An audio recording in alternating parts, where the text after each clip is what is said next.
ഇന്ന് നമുക്കൊരു mini vlog കണ്ടാലോ. ഇപ്പോൾ രാവിലെ മീൻകാരൻ വന്നിട്ടുണ്ട്. കണ്ണനയില ഉണ്ടായിരുന്നു, ഉണ്ണിമേരി ഉണ്ടായിരുന്നു, പിന്നെ തേടുണ്ടായിരുന്നു, കൊച്ചുമത്തി ഉണ്ടായിരുന്നു.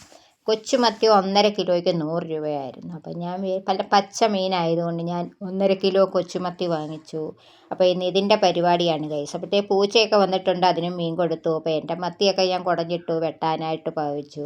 അങ്ങനെ മീനെല്ലാം വെട്ടി വൃത്തിയാക്കി വെച്ച ശേഷം ഞാൻ വിചാരിച്ചു ഇതിന് ഇച്ചിരി തേങ്ങ വറുത്തരയ്ക്കാമെന്ന്. അതിന് വേണ്ടി ഞാൻ തേങ്ങ വറുത്തരയ്ക്കാനായിട്ട് കുറച്ച് ഉലുവ ഇട്ടു, അതിലേക്ക് കുറച്ച് പച്ച കുരുമുളക് ഇട്ട് കൊടുത്തു. പിന്നെ കൊച്ചുള്ളി വെളുത്തുള്ളിയും കൂടെ അരിഞ്ഞിട്ടു, കുറച്ച് കറിവേപ്പിലയും കൂടെ ഇട്ട്, പിന്നെ നമ്മുടെ തേങ്ങയും കൂടെ ഇട്ട് നന്നായി വറുത്തെടുക്കണം. വറുത്ത് മൂപ്പാകുമ്പോഴത്തേക്ക് മുളക് പൊടി, മഞ്ഞൾപ്പൊടി, ലേശം മഞ്ഞൾപ്പൊടി എല്ലാം കൂടി ഇട്ട് നന്നായി വറുത്ത് ഒന്ന് പൊടിച്ച ശേഷം പിന്നെ നമ്മൾ കുറച്ച് വെള്ളം കൂടി ഒഴിച്ച് അത് നരച്ച് വെച്ചിട്ട് നമ്മുടെ മീനിലേക്ക് ഇട്ട് കൊടുത്തു. അങ്ങനെ നമ്മുടെ മീനൊക്കെ പുരട്ടി അടപ്പത്ത് വെച്ചിട്ട് കുറച്ച് പുളിയും പച്ചമുളകും കൂടി കീറിയിട്ടു. പിന്നെ കുറച്ച് കറിവേപ്പിലയും കൂടി ഇട്ടതിന് ശേഷം പിന്നെ ഞാൻ ചീനി കൂടി വാങ്ങിച്ചായിരുന്നു ഗൈസ്. അപ്പം ചീനിയും കൂടെ വേവിക്കാമെന്ന് കരുതി. അങ്ങനെ ഞാൻ ഇതടപ്പത്ത് വെച്ചിട്ട് ഞാൻ ചീനി വേവിക്കാൻ പോവാണ്.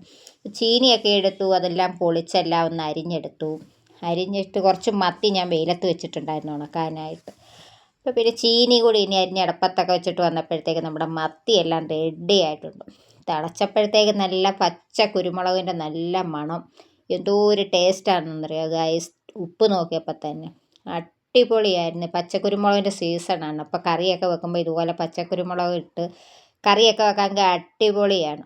അപ്പോൾ നിങ്ങൾ ഇതുപോലൊക്കെ ഒന്ന് വെച്ച് നോക്കണം. അപ്പോൾ എൻ്റെ ചീനിയും വെന്തിട്ടുണ്ട്, മീൻകറിയും വെന്തിട്ടുണ്ട് ഗൈസ്. അപ്പോൾ ഇനി ഞാൻ ചോറുണ്ണാൻ പോവുകയാണ്. അപ്പോൾ ചോറും വിളമ്പി, ചീനിയും വിളമ്പി, മീൻകറിയും വിളമ്പുന്നുണ്ട്. പിന്നെന്ന് പറഞ്ഞാൽ ഞാൻ കൂർക്ക ഉണ്ടായിരുന്നു, അത് വെച്ച് തീയൽ വെച്ചായിരുന്നു.